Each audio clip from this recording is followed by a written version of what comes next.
Hello friends, how are you? And I am Akhilesh Kumar and you are watching my channel Smart English with Akhilesh sir. In this video, I will discuss about class 12 lesson 2 Lost Spring. Brief summary, यहाँ आपको brief summary मिलेगी, संक्षिप्त रूप में summary मिलेगी, तो आप देखेंगे और अध्ययन करेंगे। तो यहाँ पे लेसन 12 क्लास पहले देख लेते हैं। तो यहाँ क्लास 12 रहेगा और लेसन 2 है, लॉस्ट स्प्रिंग। इसके अंतर्गत देखेंगे स्टोरीज ऑफ स्टोलन चाइल्डहुड। इसके राइटर कौन है? तो ये राइटर आपके हैं अनीस जंग।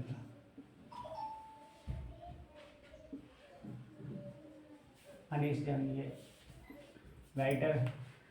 यहाँ पे लॉस्ट स्प्रिंग बताया गया है कि ऐसी कहानियाँ जो बच्चों के बचपन को छीन लेती हैं।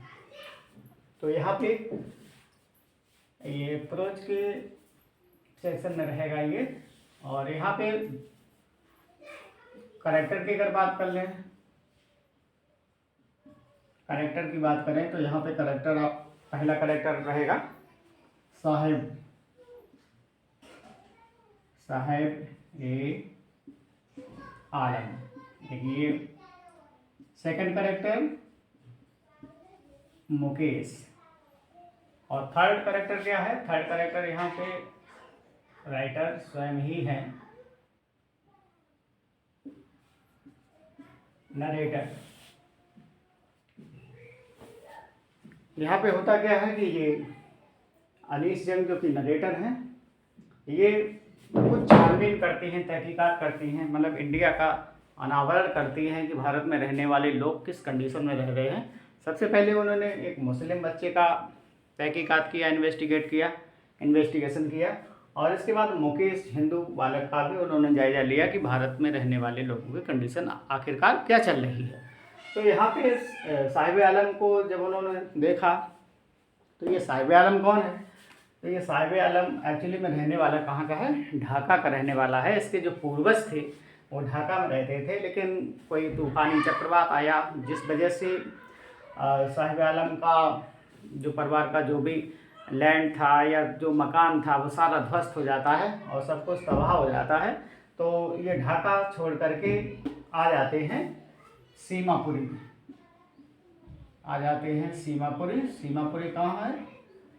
दिल्ली में है, दिल्ली में भारत की राजधानी आ जाती है, ताकि ये अपने जीविकोपार्जन कर सकें। इस वजह से ये सारा फैमिली दिल्ली के सीमापुरी बॉर्डर के किनारे पे थोड़े दूर वहीं पे अपना कच्चा घर या टीन शेड या तिरपाल झोपड़ी बना के रहने लगते हैं। और इनका पेशा रहता है कि कूड़े के ढेर से कुछ ना कुछ ये खोजते हैं या बीनते हैं, ठीक है, स्काउंजिंग करते हैं, सर्चिंग करते हैं और उन्हीं से बेच करके अपने जीविकोपार्जन करते हैं। तो यहाँ नरेटर जो होते हैं वो ऐसे बच्चों को देखते हैं तो इन बच्चों के पैर में जूते नहीं हैं, माना कि बहुत ज़्यादा गरीब हैं, तो वास्तव में वो जानना चाहती हैं कि इनकी कंडीशन क्या है।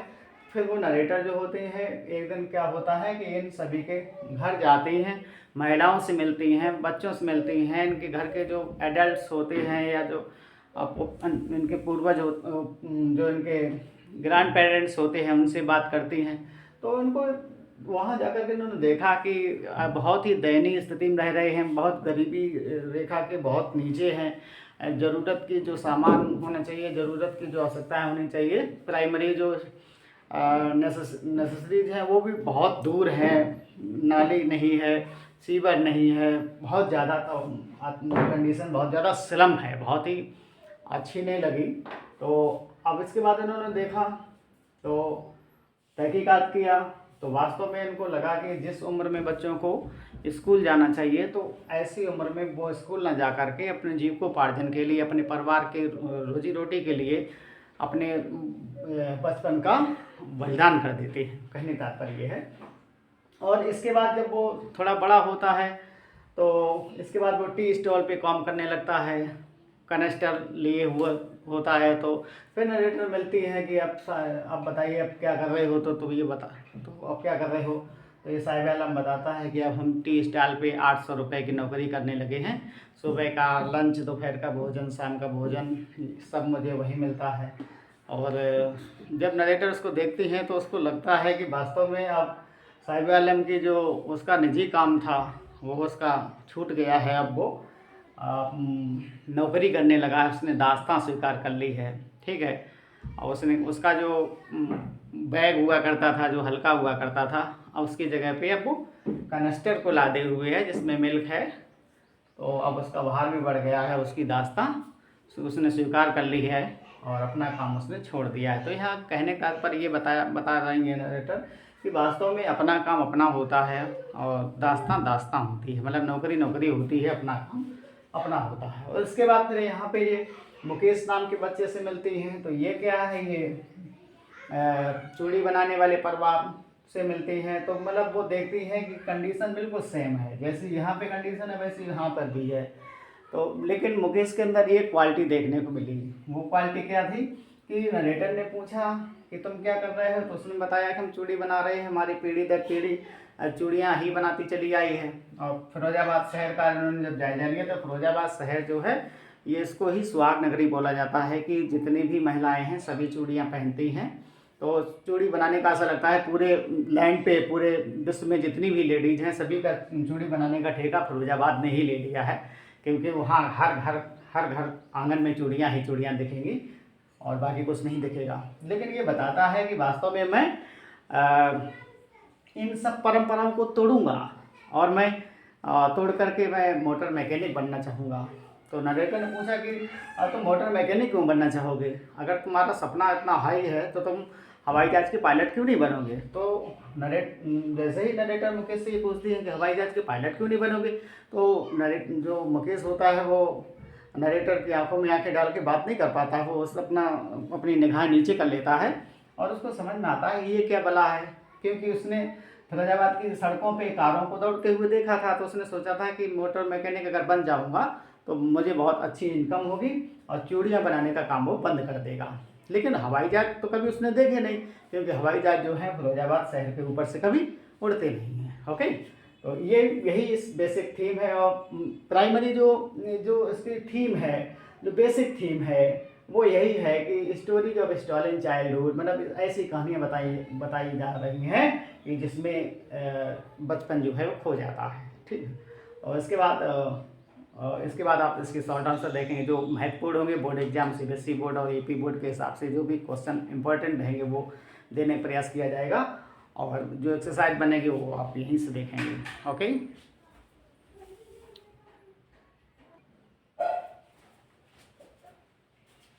शॉर्ट आंसर टाइप क्वेश्चन के अंतर्गत देखते हैं describe the irony in Saheb's name. तो देख लेते हैं यहाँ पे। तो Saheb is a poor rag picker, वो गरीब कूड़े के ढेर से चुनने वाला है। Who lives in Seemapuri, Seemapuri में रहता है। His full name is Sahib Alam, उसका पूरा नाम क्या है, साहिब आलम है। विच मीन्स, जिसका मतलब होता है लॉर्ड ऑफ यूनिवर्स, संसार का स्वामी।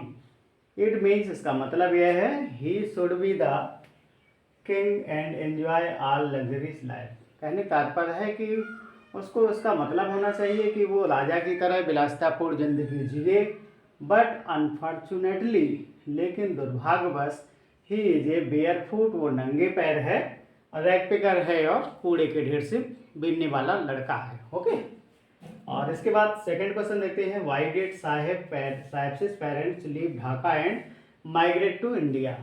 तो इसका मतलब क्या है, क्यों साहिब के माता पिता ने ढाका को छोड़ दिया था और वो माइग्रेट हो गए थे सीमापुरी दिल्ली के लिए।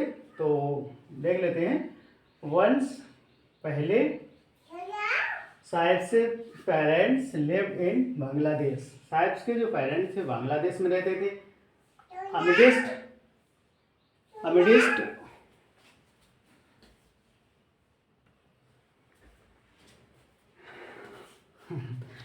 बच्ची थी, बोल रही थी, इस वजह से उसको शांत कराना पड़ा है। तो देख लेते हैं। तो once Saheb's parents lived in Bangladesh, Bangladesh में रहते थे। Amidst the green fields of Dhaka, मतलब जहाँ पर रहते थे वो बहुत हरियाली युक्त क्षेत्र था, हरा भरा क्षेत्र था। देयर वर मैनी स्टॉर्म्स, वहाँ पे बहुत से तूफान आए। That swept away there fields, और उन तूफानों ने उस हरी भरी हरियाली युक्त घर और मकान को या खेती को सब कुछ नष्ट कर दिया। एंड होम्स, घर को भी नष्ट कर दिया। दैट इज वाई, यही कारण रहा। दे माइग्रेटेड टू दिल्ली, और यही वो कारण रहा कि वो दिल्ली चले गए। And settle down in Seemapuri, और सीमापुरी क्षेत्र में रहने लगे। लुकिंग फॉर एन ऑक्यूपेशन, और वहाँ लुकिंग फॉर का मतलब होता है तलाशना, एंड ऑक्यूपेशन माने पेशा, और वहीं पे उन्होंने रोजी रोटी कमाने के लिए पेशा किया। ठीक है, अगला क्वेश्चन है what kind of gold did the people of Seemapuri look in the garbage. What kind of gold, किस प्रकार का सोना the people of Seemapuri, Seemapuri के जो लोग हैं, लुक इन द गार्बेज, मतलब कूड़े के ढेर में कौन सी चीज, मतलब कूड़े के ढेर में तुम्हारे लिए कूड़ा होगा लेकिन उनके लिए वो सोने के रूप में है, पैसे के रूप में है, जिसको बेच करके वो अपनी जीविका कमाते हैं।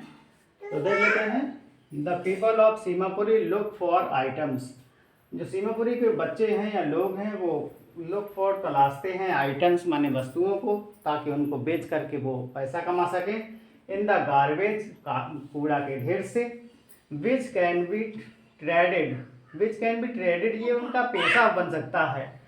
फॉर मनी, धन के लिए। मीनिंग गोल्ड, ठीक है, जिस उस धन से तात्पर्य ही गोल्ड सोने से है।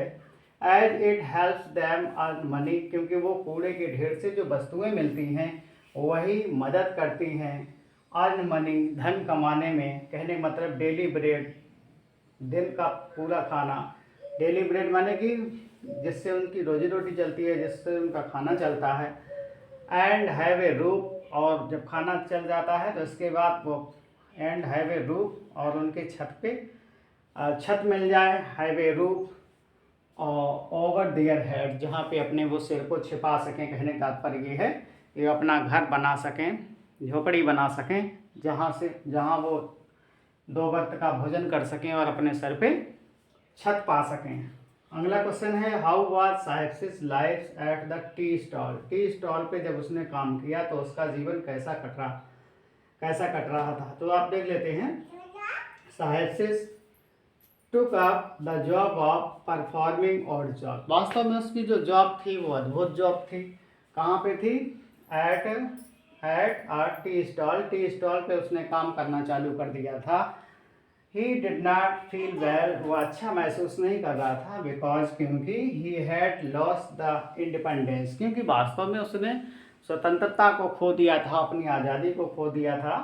विच ही अर्लियर एज ए रैगपिकर, माने कि उस समय वो आज़ादी उसके पास थी जब वो एक रैगपिकर था, कूड़े के ढेर से बीनने वाला लड़का था, तब उसके पास आज़ादी थी। लेकिन यहाँ उसने अपनी आज़ादी को बेच दिया है। और मैंने आपको बताया था समरी में कि वो 800 रुपये महीने की पगार पे काम करने लगा है और 3 वक्त का भोजन मिलता है। इसके बाद आगे को क्वेश्चन आगे देखते हैं।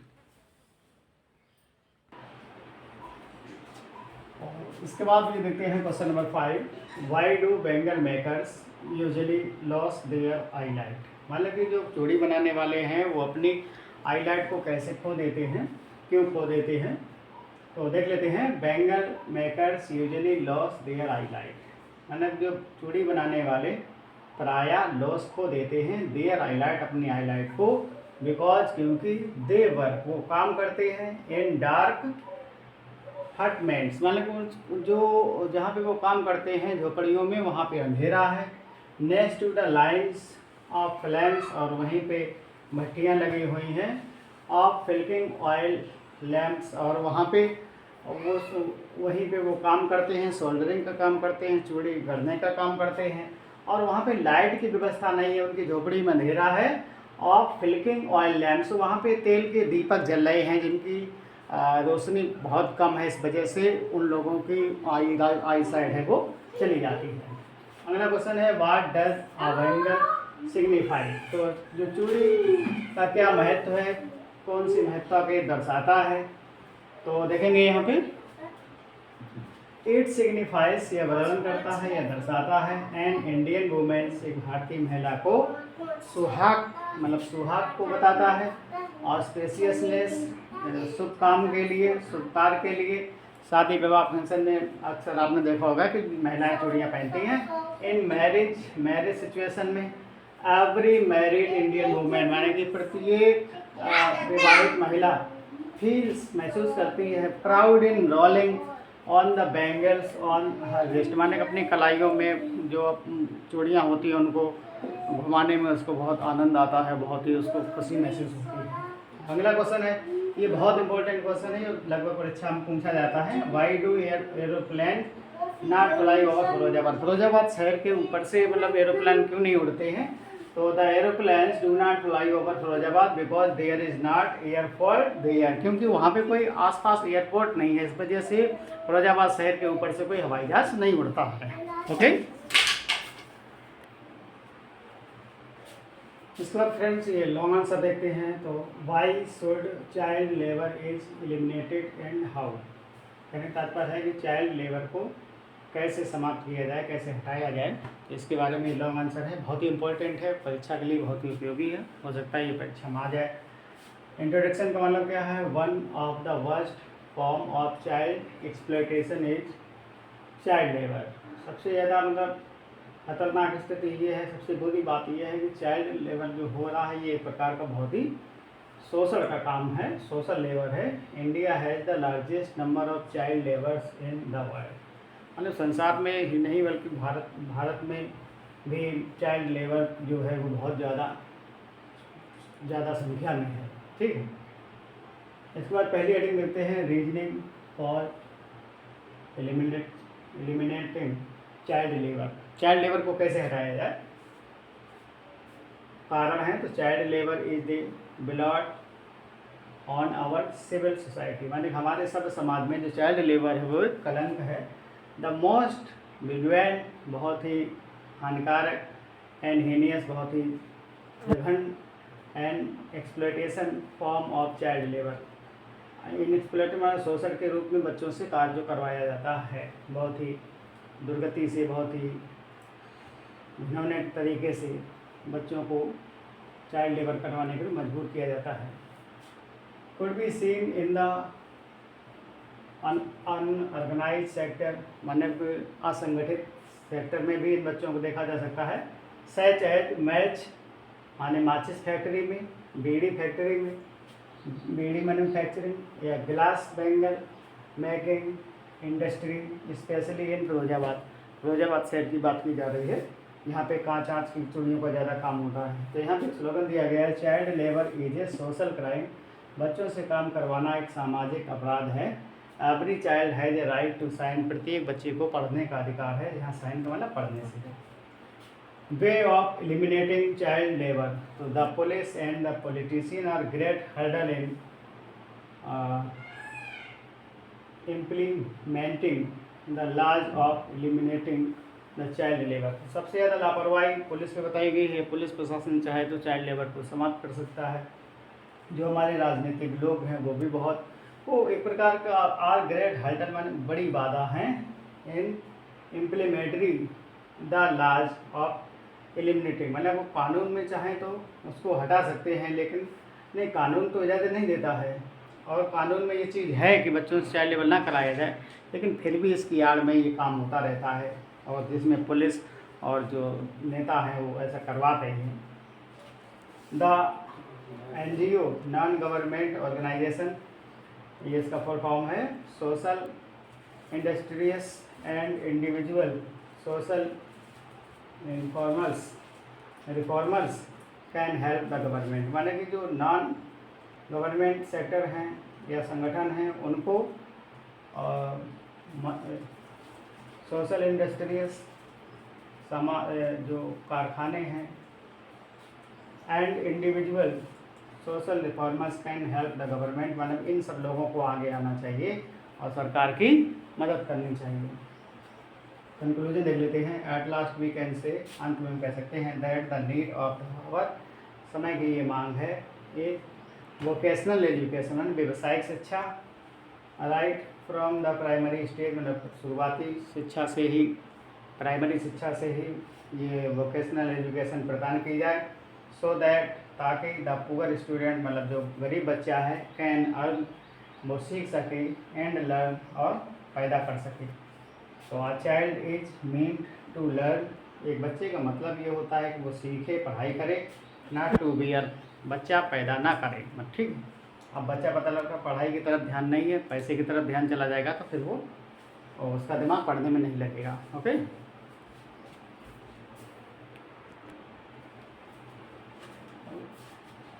एक्सरसाइज देख लेते हैं। वन लाइनर बना दिया एमसीक्यूज को, तो यहाँ पे देखेंगे, और ये फ्रेंड बहुत ही इम्पोर्टेंट सीरीज रही है। चुनिंदा क्वेश्चन को लिया गया है, वो उन्हीं क्वेश्चन को लिया गया है जो लगभग परीक्षा में आने के पूरे चांस हैं, और इसमें बहुत लेवल लगता है। तो आप इसको, मेहनत को ज़रूर कैच करें, और चैनल को ज़्यादा से ज़्यादा लाइक, शेयर और सब्सक्राइब करें। देख लेते हैं इसको। द मीनिंग ऑफ साहिब, तो the meaning of Sahib Alam, meaning क्या हो जाएगा, लॉर्ड ऑफ यूनिवर्स, ये इसका अर्थ हो जाएगा। The boys are not bearing, क्या नहीं पहने हुए हैं, तो चप्पल नहीं पहने हुए हैं, जो मतलब कूड़े के ढेर से कुछ बीनने जा रहे हैं। Saheb and his friend are, Saheb और उसके मित्र हैं, वो क्या हैं, तो ये रैग पिकर्स हैं, कूड़े के ढेर से कुछ ढूंढने वाले हैं। साहिब से फैमिली लिव्स इन, साहिब की जो फैमिली है वो कहाँ रहती है, तो सीमापुरी, दिल्ली में रहती है। They had come to India in, मतलब ढाका से इंडिया कब आए थे, तो 1971, 1971 में आए थे। मुकेश वांटेड टू बिकम, क्या मुकेश क्या बनना चाहता था, मोटर मैकेनिक बनना चाहता था। अगला है how many children work in glass furnace of Firozabad, Firozabad शहर में कांच की चूड़ियों को बनाने में कितने बच्चे उसमें शामिल हैं, तो 20,000 की संख्या है, 20,000 चिल्ड्रन। अगला है when the writer visited Mukesh family, जब अनीस जनती मुकेश की फैमिली में भ्रमण करने के लिए गई, सी कन्फ्रंटेड विद, तो उनका सामना किससे होता है, तो मुकेश सिस्टर इन लॉ, माना मुकेश की भाभी होती हैं, वहाँ मुलाकात होती है नरेटर की उनसे। तो मुकेश क्या है, तो बैंगल मेकर है, चूड़ी बनाने वाला है। और इसके बाद फिरोजाबाद इज फेमस फॉर, काय के लिए है फिरोजाबाद फेमस, तो बैंगल, चूड़ी बनाने के लिए है। ओके फ्रेंड्स, तो ठीक, आज के लिए इतना ही, और ये लेसन पूरा समाप्त हो गया है। Thank you.